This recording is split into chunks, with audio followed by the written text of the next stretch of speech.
Good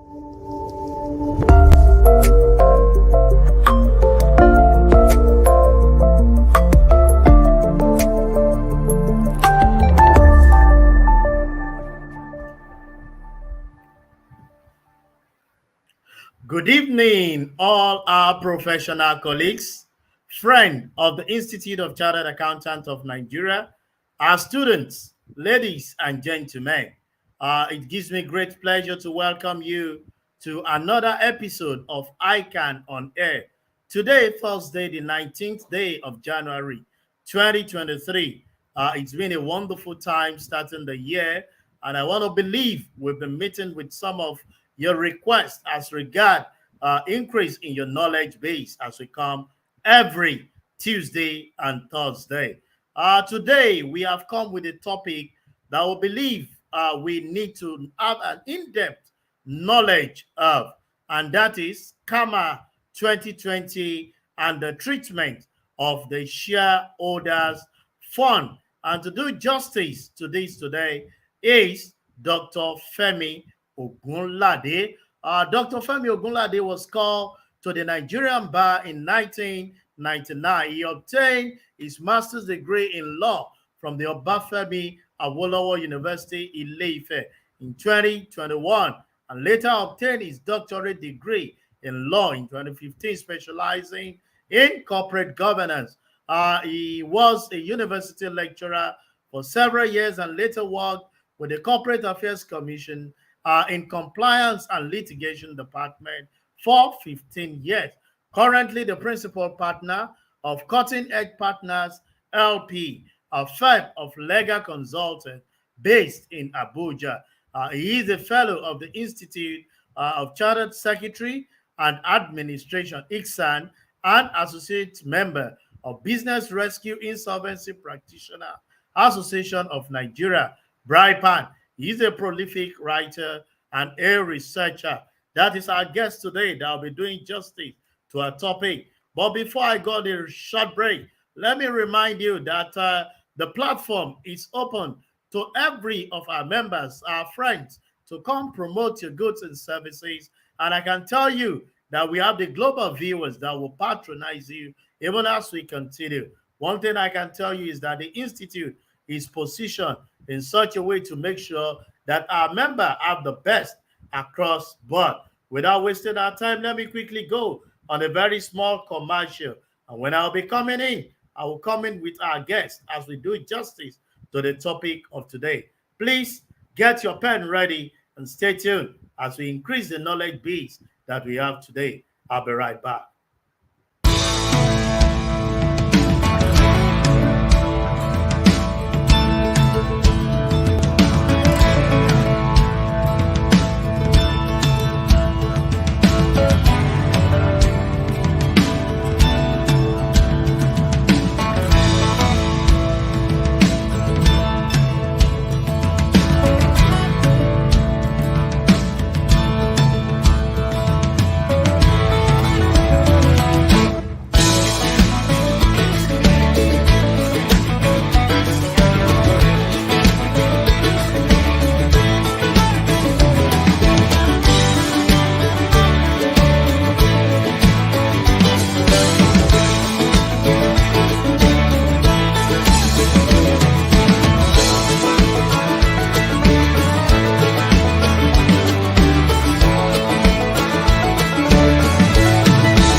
Welcome. And it is my great pleasure to have in our midst this evening Dr. Femi Ogunlade. Dr. Femi, good evening and welcome on ICAN on Air. Try and unmute yourself. Unmute yourself, please. Good evening, sir. Oh, thank you very much and welcome. Thank you, sir. Yeah.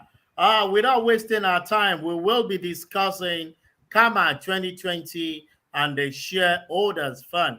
And our audience are connected globally. We have it from the northern part of the country, the eastern part, the western part, and the south. And they are here to increase their knowledge base. Let me start like this, Dr. Ogunlade. CAMA 2020, as amended, is a vital piece of legislation in the Nigerian business environment. And we are blessed to have someone like you on the show to do justice to some of this law today. I'm starting by saying there are suggestions in some quarters on whether the law should be christened CAMA or CAMD. That is CAMA or CAMD, because the law was first signed into law by the military head of state, Ibrahim Babangida, as a legal luminary, which we read via your profile, who is very vast in company law. What is your stake or your take on the argument, and does it have legal implication? Thank you very much, sir, and my general audience. The what we currently have is a Companies and Allied Matter Act 2020. Without any whiff of doubt, we cannot classify it as a decree, because when we say CAMD, that's a Companies and Allied Matter decree. So a decree is an enactment by the military dictator, democratic dispensation. So as a result of this, and that one has been taken care of by the provision of section 315 of the 1999 Constitution as modified. And the provision provides that, subject to the provision of the Constitution, that an existing law in Nigeria shall be subject to modification, be in conformity, and be deemed to the Act of the National Assembly, provided it is a law made by the National Assembly. So in other words, even to those laws that have been made since before 1999 by the military junta, they are regarded as an Act of National Assembly if they are laws that are made, supposed to be made by the National Assembly. In other words, the law fall within the purview of the exclusive legislative list, those items in which the National Assembly are empowered to make law. So to that extent, Companies and Allied Matter Act is an act of National Assembly and cannot be classified as a decree. So we cannot call it CAMD. It is CAMA, Companies and Allied Matter Act. Then another significant issue which needs to be brought to our notice is that Companies and Allied Matter Act 2020 is a complete repeal of the existing law. So the law signed by the military junta in 1990 is no longer in existence. So what we have is the Companies and Allied Matter Act 2020. So the existing law regarding companies matter in Nigeria has been totally repealed. So that is my position. Thank you very much, Dr. Ogunlade. And that's a brilliant way to start the program this evening. CAMA, like you said, we've all know that it cannot be called CAMD because it's an act of the National Assembly. So CAMA is a very voluminous piece of legislation. If we start talking about it from now till next year, I'm sure we cannot finish that discussion because it's broad, very deep. But our global viewers are itching to have knowledge, especially that we are able to host a legal luminary like you. Can you just give us a brief overview of CAMA 2020 as amended? Thank you very much.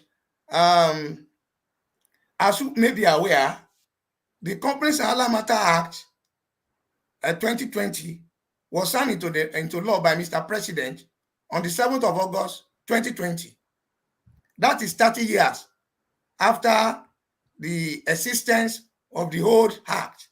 So because of complexity of commerce and our commercial horizon in Nigeria, the National Assembly decided to repeal completely the old act and brought into 4 the new enactment that we have today. For your information, the act has 870 sections. 870 sections, and it has 7 parts. That is part A to part G. Part A deals with establishment of the Corporate Affairs Commission.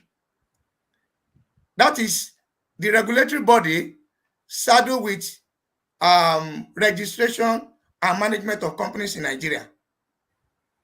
Then part B deals with registration of company. That is companies generally.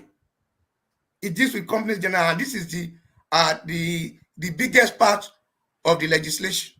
Then we have part C, which is a limited liability partnership. Part D, limited partnership. Then part E, business name. Then part F, incorporated trustees. That is laws relating to, that is the aspect relating to associations and NGOs in Nigeria. Then part G generally with administration of the provision of the act generally.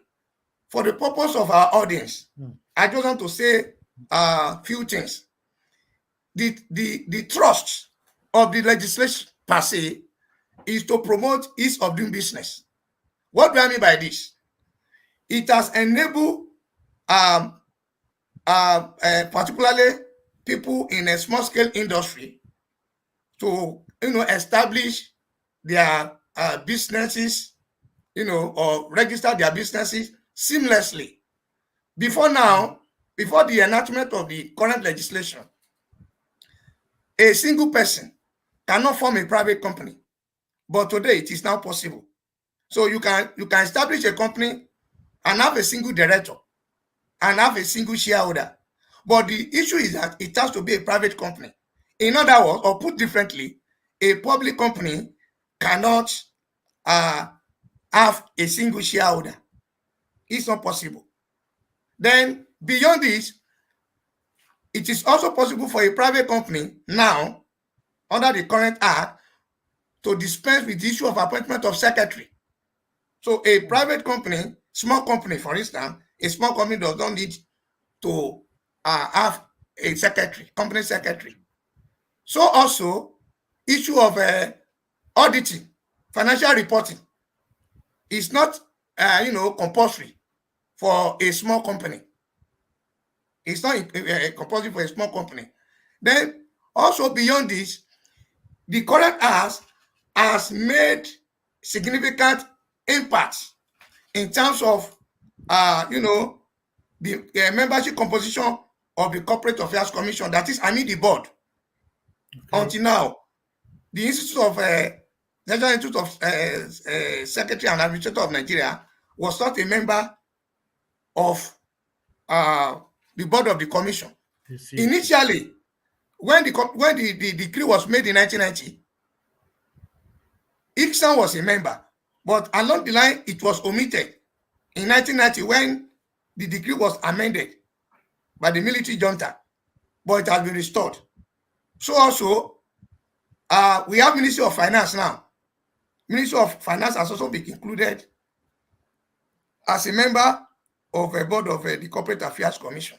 Then beyond this, we also discovered that the most interesting thing in the new enactment is that when you look at the provision of the Companies and Allied Matter Act, unlike the previous enactment, you now discover that there is a provision regarding e-meeting. So private company now can now hold e-meeting, that is electronic meeting. They can hold electronic meeting, like that was what was brought about as a result of the COVID-19 issue. The pandemic in 2020, when there was a lockdown all over the world. So in a way, the Company and Allied Matter Act has brought about significant improvement regarding ease of doing business. Then beyond issue of companies now, we have new products. Particularly before now, there was no provision regarding business rescue. Once a company is unable to pay its debts under the old act, the next thing the accountant or the lawyer would do is to appoint a liquidator or a receiver, to take care of the company as an undertaker. But now it's not like that. So there is a provision on administration, provision on netting. So these are new products that have been introduced to enable, company owners, take over their company and still, improve on it rather than killing it outrightly. This is great. This is great. Permit me to interject you, Dr. Ogunlade. It's well loaded, and I know that our viewers are ready to tap from you. While you are still proceeding, I know you already delved into the comparison of the old CAMA and the new enactment. So I will still want you to give more insight into some of these differences of the old act and the new act. I know you've delved into it. You can proceed, sir. Thank you very much.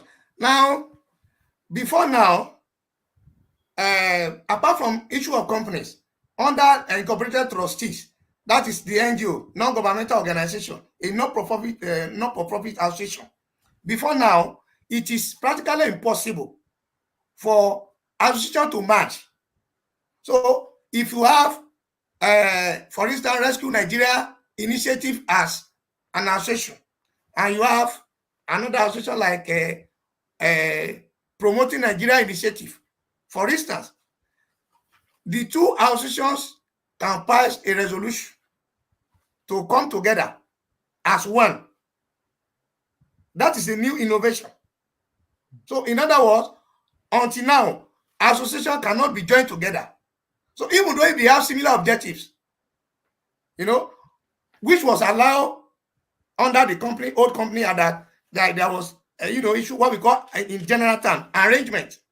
Under the arrangement, we have what we call merger acquisition. So this has been introduced under the new act for associations in Nigeria.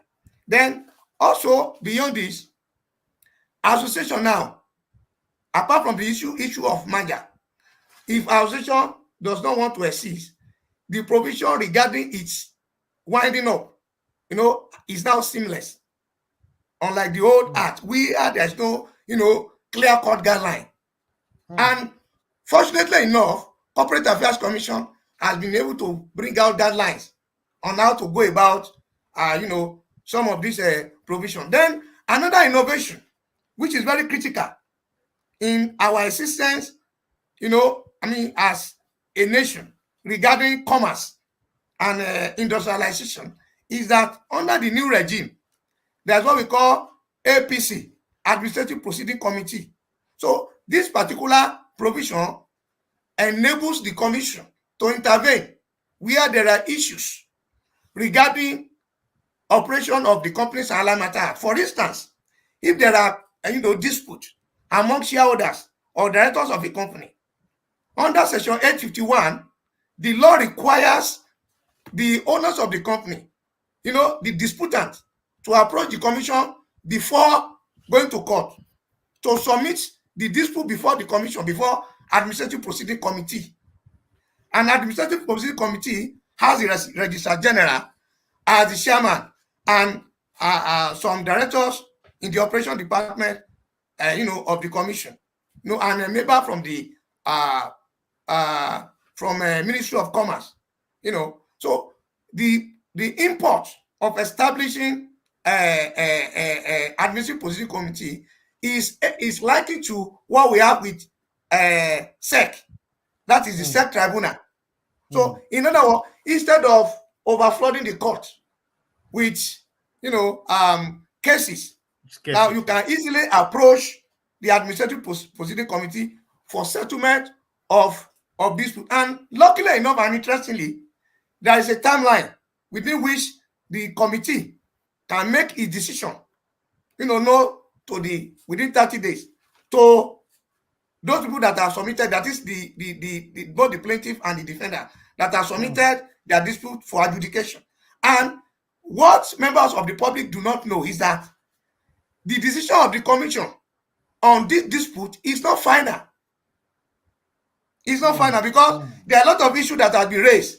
That how can the commission be the judge in its own cause? In his own The cause. commission is the regulator. Then beyond that, you are bringing the issue. Maybe the commission has queried your application. Then at the same time, you are bringing the issue before CAC. No, it's not. So in other words, where a decision has been submitted for adjudication before the Corporate Affairs Commission, Corporate Affairs Commission shall within 14 days,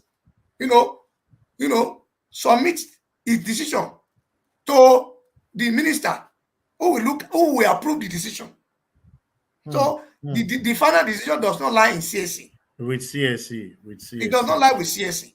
So this is a very great improvement. Then beyond this also, until now, if you want to sue Corporate Affairs Commission, you have to, as a matter of law, sue the commission directly without even giving it to. But now, under Section 17, that's what we call pre-action notice. Pre-action notice enables a disputant, an intending plaintiff, to write to the commission. Section 17 of the Companies and Allied Matters requires that the plaintiff, the intending plaintiff, must state one, the cause of action.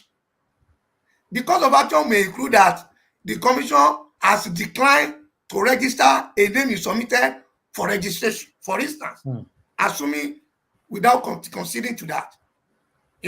Then also the particular of claim. Your particular of claim could be that, I have submitted my application more than 3 months. The commission did not give me any reply as to whether I should the reason for the query. For the delay. Then you also state your address in your notice of pre-action notice. So in a way, pre-action notice is a device, put into the law to enable the commission, have an interface with intended plaintiff to settle their matter without necessarily going to court. So all these things like alternative dispute mechanism.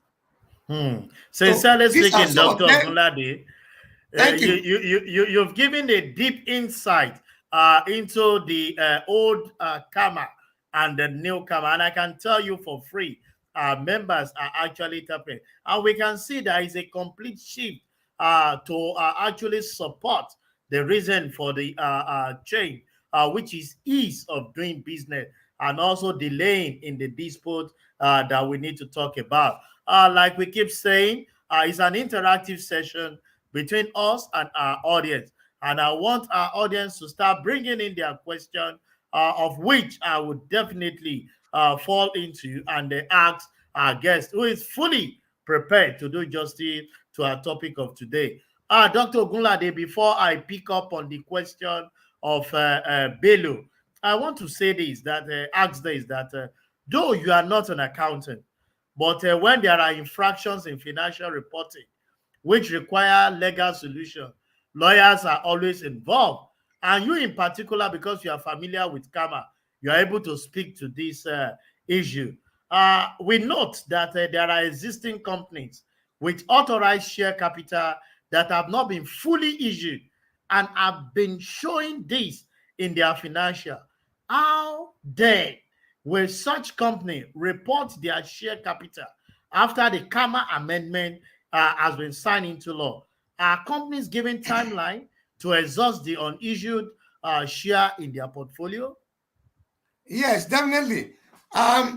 If we look at the provision of the Companies and Allied Matters Act, if you look at it very well, you discover that, for instance, Section 124 of the Companies and Allied Matters Act gives a timeline that 6 months after the commencement of the act, that existing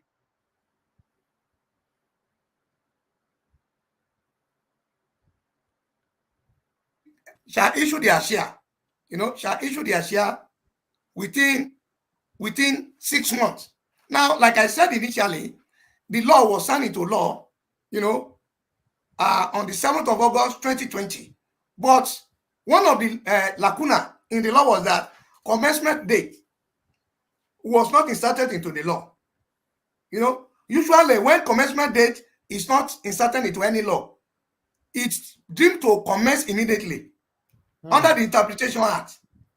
But because of the fact that the commission, being an organization that will always put things right, decided to ensure that the law commenced on the 1st of January 2021. So because of that, the commission made a regulation, which is a subsidiary legislation.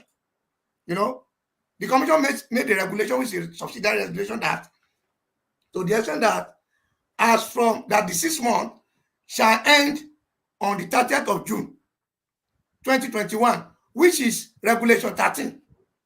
However, because of popular demand by publicly quoted company in Nigeria, the commission decided to extend the date to 31st of December 2022. So for now, I don't believe there's any company that should still be reporting that they are on issue shares.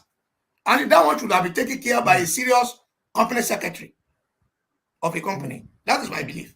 That is a good explanation to tell us that as we speak, we have understanding of the guide of the timeline, and which expired 31st December 2022, and by now we should not have any on-issue share. But assuming there are companies that are still unable to do that, then the law prescribes under section 124(4) that the company shall pay daily penalty. Okay. And so it's still allowed to do that. It's not as if it has been closed, because laws are made for men and not made for law. So the company secretary can still bring up an application, but the only thing is that the company will pay a penalty, daily penalty. Yeah, sincerely speaking, and that gives a clearer picture to it. So if you have not done that by now, you attract penalty. Let me quickly pick on Belo's question. He's asking that, can you please explain the biannual return of the incorporated trustee? Very good. I can see it now. Well, the issue of biannual return is only limited to associations under Part F. And there has been a lot of agitation as to whether a non-profit organization in Nigeria should be subjected to that kind of impediment, given the fact that associations generally in law, though they can make profit, but they are not to share among themselves. So if companies in Nigeria that are making profit share declaring profit for members are only required to file annual return, then how will you expect an association or associations in Nigeria to file annual return at the same time by annual return?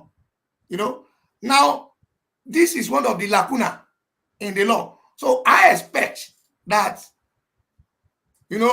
for further amendment, that for instance, civil society group, which are mostly affected, can sponsor amendment to that particular provision of the law, to say that issue of biannual annual return should be removed from the law, and that, like companies, business name, incorporated trustees, limited liability partnership, that association should only be limited to the filing of annual return.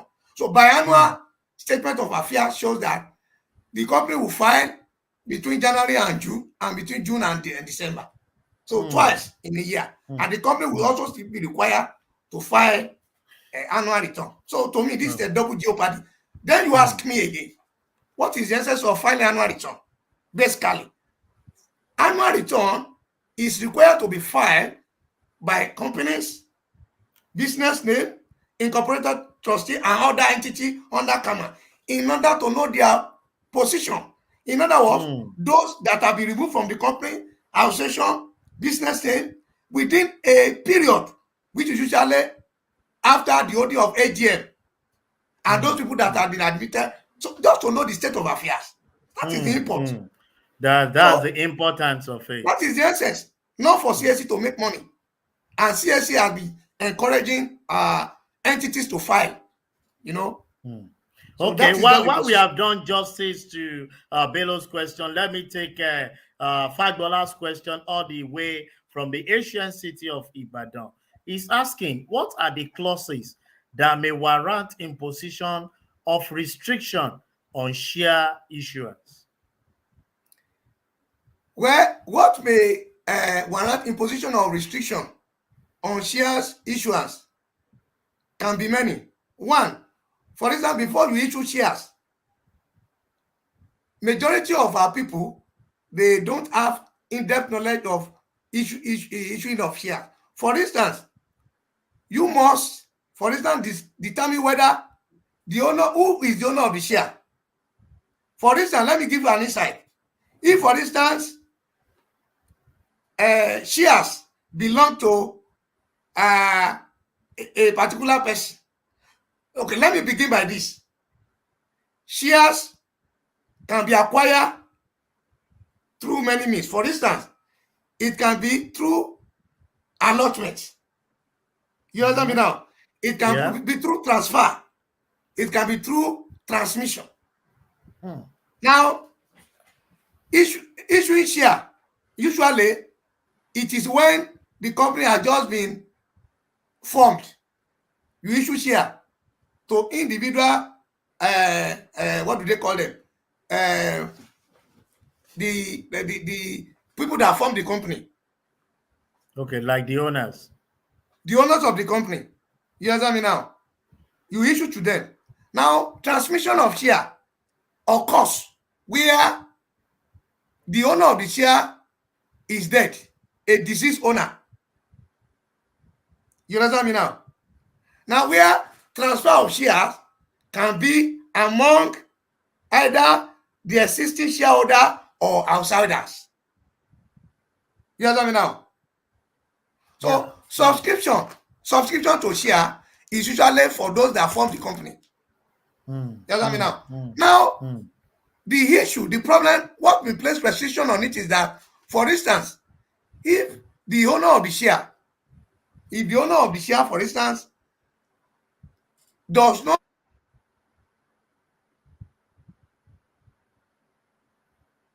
give, for instance, if there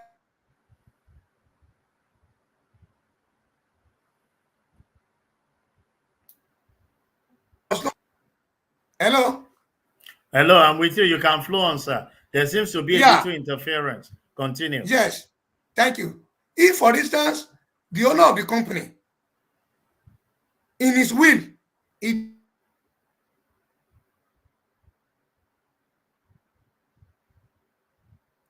done.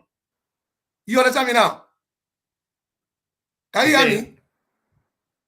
I'm hearing you. Many people believe that once their deceased father has a share and the man is dead, it automatically transmits to them. So if there is no will stating who owns the share after his demise, and there's no letter of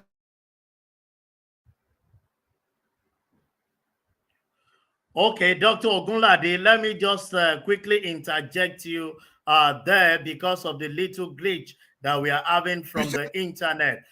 We have been guesting Dr. Femi Ogunlade, who have been doing justice to CAMA 2020 and the Shareholders Fund. Permit me, Dr. Ogunlade, I'll need to go on a very short break. When we come back, we will go continue on the line of thought of what we are discussing. Please, all our viewers, get your question ready. I'll be back with Dr. Ogunlade as we do justice to the topic. Stay tuned. I'll be right back.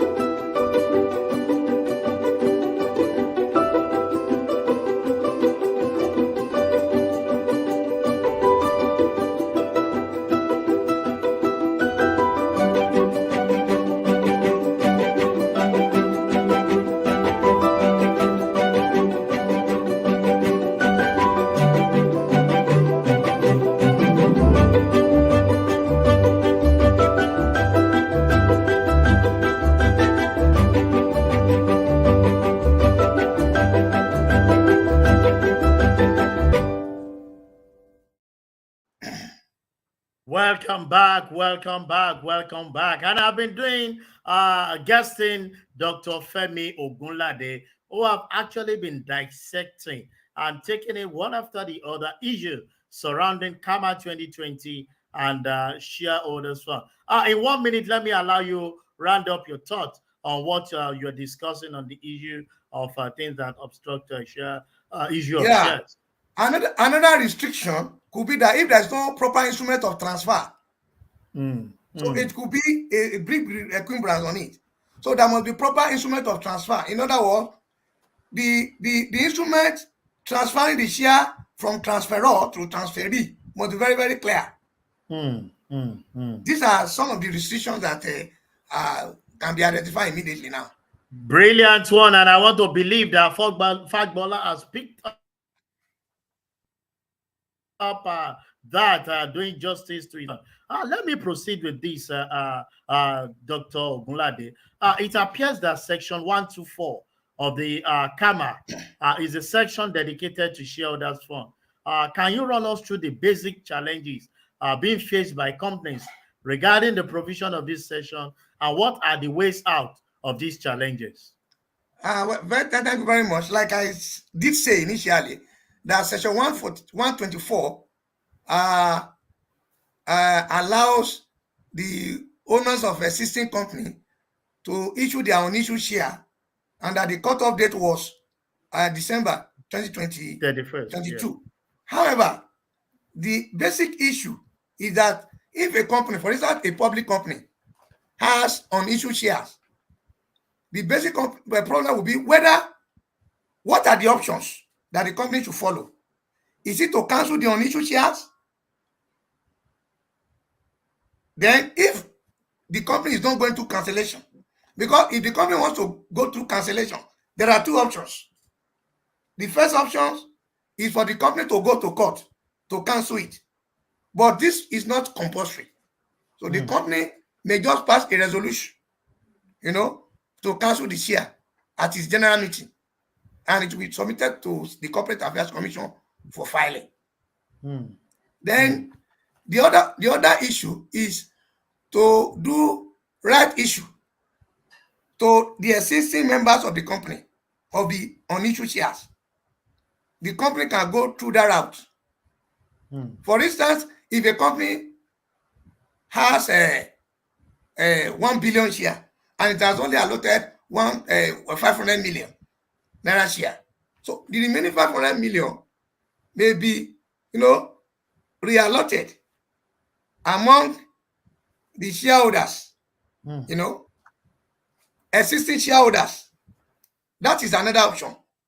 Then the third option is to invite prospective shareholders, that's new members, to come and acquire the shares. So these are the three means that the company can go about if there are unissued shares.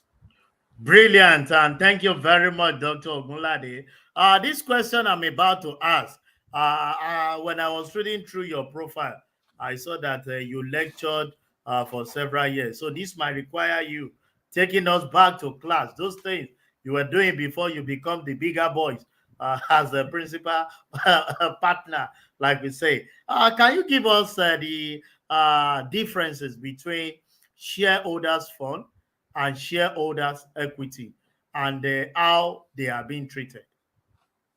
Well, in a simple form, I believe that a shareholder fund refer to the amount of equity that a company has, and this can be calculated by the difference between the total liability of a company and its total asset. But shareholder equity can be regarded as the amount of money or what the shareholder has invested in the company.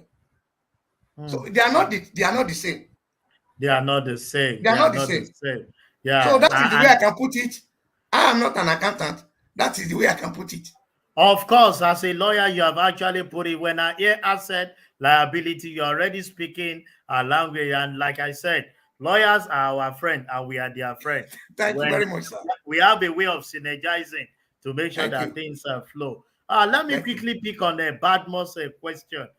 He's saying that considering the volatility and the uncertainty in our business environment, he's asking that what's your advice on the frequency of the amendment of CAMA and other associated regulations? Yes, this is a very good question by Mr. Badmus, because when you look at it, and look at it very well, business, commerce, economy, all these things are evolving on a daily basis. Now, you remember that given the complexity of commerce now e-commerce and meeting has been introduced into the new CAMA, the e-signature. So I expect that from time to time, companies and alignment acts need to be reviewed, and even to the operators, and that is why we have ICAN. To me, the members of the Institute of Chartered Accountants, they even operate the law more than lawyers, because they file financial reports, the financial returns on a daily basis for companies. So once they identify some of these gaps, the lacuna, it will be brought to fore. Like what Mr. Shegun sent the other time regarding by annual report for associated for the trustees. Trustees. So these are the areas that we need to improve on. So by virtue of amendment, that particular clause needs to be amended. That it may not be totally expunged, but that it needs to be reviewed. Maybe like making it not mandatory. That a company may file the word may, because lawyers, language is the tool of lawyers. Of course. So the word may and shall are not the same. So if the word may has been used, that an association registered under this part may file biannual returns, so it means it's not compulsory. So this is what our legislator should take note. And fortunately enough, I was a member of the team that cleaned up the CAMA. That was the bill when it was at the final stage in 2009. And some of these provisions, in conjunction with drafters at the National Assembly, we look at them. And the only thing is that we cannot alter what the National Assembly has passed. We cannot do that. We only try to make sure that these things are properly put together. That was our assignment. You understand me now? So private member bill can still be sponsored rather than the executive bill to the National Assembly to look at how these things can be. For instance, issue of e-meeting is not provided for public company under the new law, but it's still very, very important. You understand what I'm saying? It's very important, because you look at it that during the COVID, publicly quoted companies in Nigeria, how do they meet? They have a lot of obligation, and this obligation has to be carried out within a limited time permitted by law. So if people are restricted in their houses, in their homes, and they cannot meet, then what is the way out? Can we say because we are in Africa? So this thing has to be put in place. Like there should be a clause, a new clause in the amendment to say that public companies can hold electronic meeting, and they now bring out the guidelines in the case of emergency, extreme emergency, where it is practically impossible for instance, 90% of members of the company to meet. Yes, I mean now. Then the law can say for that the meeting held by, for instance, the directors and people with certain equity in the company shall be deemed as proper meeting. So this thing will allow company to meet seamless, and beyond this, it will also reduce cost of running business. Of course, of course, of A course, public company of wants to course. meet in Lagos. You expect all the members to come from Taraba, Port Harcourt, from Sokoto? No, it can be heard like we discussed now, and all the notable things that will be discussed can be discussed. You Online. know, so because the world is a global village, In fact, the things is evolving day by day, so and I think I will allowing support to you on me that. allowing public company not to hold e-meeting is not good enough. That Mm, particular law must be amended to allow it. and that yeah, it's part of the things that will definitely to the legislation for them to amend it. I've been guesting Dr. Femi Ogunlade, who have been doing justice, taking us to the class on CAMA 2020. Before I come to Oliver question, I want to ask that regarding CAMA and the Finance Act 2022, I want an objective rating. What is your rating for the ease of doing business in Nigeria? Has it improved the ease of doing business? Can you rate it high? Can you say it's low or it's poor? Please share your experience with rating for this rating. For me, um, given what the Corporate Affairs Commission has been doing over in the last 3 years, I believe that the rating is very high. But unfortunately enough, issue of ease of doing business in Nigeria should not be limited to what the Corporate Affairs Commission is doing. No, it has to do with, for instance, if you look at the World Bank rating, it has to do with electricity supply, then the time it takes you to get land allocation and the approval. You understand me now? So it's Yeah. not limited. Issue of doing business is not limited to registration of company. But if you look at it very well, it has improved significantly when you look at, registration of company. Before now, until now, it takes like 1 month for you to register a company in Nigeria. But if all the documents are ready, if you file it now, you discover that in the next 1 hour, it can be approved by the CAC staff. So if you look at it, because the staff of the commission now, with what I know as a former staff, I know that their staff, they are giving laptop to work from home. So even on weekend, they approve business Everything needs, is digitalized. and they approve registration.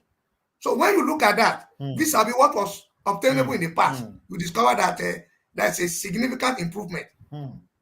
If you rate it only with respect to registration of businesses in Nigeria, not other aspects like electricity supply, acquisition of land, to me it has improved. So in the area of registration, we can rate it that it's become seamless and within the shortest possible time. And I want to believe, since we have the improvement in this side, in no distance time, this will definitely rub off and possibly give improvement in that. I Yes. want to pick this question, Dr. Ogunlade. I'm sure you and I know that we are preparing for election to have political leaders elected. Assuming the major aspirants are watching you as we're speaking, what is your suggestion to them on CAMA to ensure the investors' confidence and encourage the foreign direct investment into Nigeria? For me, given what we have on ground, it's a significant improvement on what was in a system. However, my only advice is that, for instance, provision relating to exemption of foreign companies in Nigeria, it has to be improved on. For instance, if a foreign company is coming to invest in Nigeria, you understand me now, the foreign company must first register the business. Then there are exceptions under the provision under Section 80 of the Companies and Other Matters, Section 80, 81, 82. The exception is that if the company is being invited to Nigeria by federal government to carry out a project, for instance, that the company can apply for exemption through the minister. Now, what I expect is that provision, issue of going to the minister to obtain an exemption is not necessary, because a foreigner coming to Nigeria now can register a company and have 100% equity. You understand what I'm saying? Yeah. Yes, the only companies that foreigners and even the Nigerians cannot do is those items prohibited under the Investor Promotion Commission Act. They call it negative list. Issue related to procurement of arms and ammunition, dealing in narcotic. These are negative lists. But beyond that, a foreigner can register oil and gas company today in Nigeria, then have 100% equity. So if you can allow foreigner to come into your business space, establish a company, have 100% equity, then if he's coming to Nigeria to do business, then what is the difficulty saying is to apply to the minister? It's not necessary. Of It's not course, necessary. I think I have picked up on that, Dr. Ogunlade, and I can tell you it's been a very insightful time with you this evening. But before I round up, time is not always our friend. As a matter of fact, I was looking at my time. I thought we've only spent 30 minutes, not knowing that we're already approaching an hour. But permit me to take Dr. Abel Assain's question all the way from Abuja. I don't know whether it's your neighbor in Abuja, but he's saying the whole essence of company law globally is to regulate business practices and protect capital provider. How well will you say that CAMA 2020 has achieved these objectives compared to the law in other jurisdictions? Very good. In fact, this question by Mr. Abel is very relevant, because we should note that CAMA 2020 was fashioned along the laws of other jurisdictions like Malaysia and UK. Companies house registry. So, issue of a one-man business, issue of no secretary, no financial report for small company. There are matters copied from other jurisdictions. Because, like I said, Nigeria is a big player in Africa, and there is a globalization of business. And being that the world is a global village now, someone may want to carry on his own business without involving his wife and their children. But before, there is a restriction. No, you can't form a company. But it's now allowed. So if you look at it vis-a-vis, other jurisdiction, Nigeria is improving. And don't forget that the implementation of the Companies and Law matter is still very young. It's less than 3 years. In fact, the implementation started January last year, which is 2 years. January 2 years, 2021. So it's just 2 years. So, and I know that with continual practice, there's always room for improvement. The moment we are beginning to look at the law, and the players, the stakeholders are beginning to bringing up issues, then further amendment could be made to the National Assembly. So that is just my view. Sincerely speaking, it's been a very quality time with you. But in closing, because time is not our friend, so that we can share all the announcement, I want to say ICAN is always open to ideas that will positively advance the growth of our members, the accounting profession, and the business environment at large. I want to ask, what is your advice for our members, for the institute, on the discourse of this CAMA 2020? I want you to do justice to that in a minute. Well, for me, like I've said, ICAN is a big player when it comes to business registration in Nigeria. And if you look at CAC regulation and checklist, ICAN is listed as one of the customers to the commission. Lawyers, ICAN member, ICAN. Now, my advice would be that for those sections and provision relating to financials, for those provisions relating to financial statements, that ICAN members should look at it critically and come up with a uniform financial statements that will be given to the commission, so that if you are filing your annual return, there should be no need for duplication. There should be a uniform template, because CAC now is online, so that a customer can easily input those the template and forward to the commission with ICAN stamp. So my suggestion is that there should be a uniformity in the financial statement that are usually filed by companies that are uploaded to the portal of CAC while filing annual return. That should be uniformity. And that is a brilliant way to bring the show to a close today. Sincerely speaking, I want to appreciate Dr. Femi Ogunlade for spending your evening with us today, Thursday, 19th day of June. It's been a very educative time with you, and we want to believe when next we call on you. Like I said it, both lawyer and accountant, we are friends. Yes. When we prepare the financials, you help us at times. Make sure that you protect our back and those things are not revealed. Thank you very much. And to all our viewers that are connected globally, thank you for making our time for us this evening. But before I go, remember, we are still in January. We expect you as a member of the Institute to make sure you pay your subscription to time. All our payment channels are open for you to do that. If you're an associate member, 17,500, and to the fellow, 32,500. Also, for those of you who have been on the waiting list as an associate, this is the time for you to move to the highest cadre, which is fellow of the institute, of our institute. So the portal is open.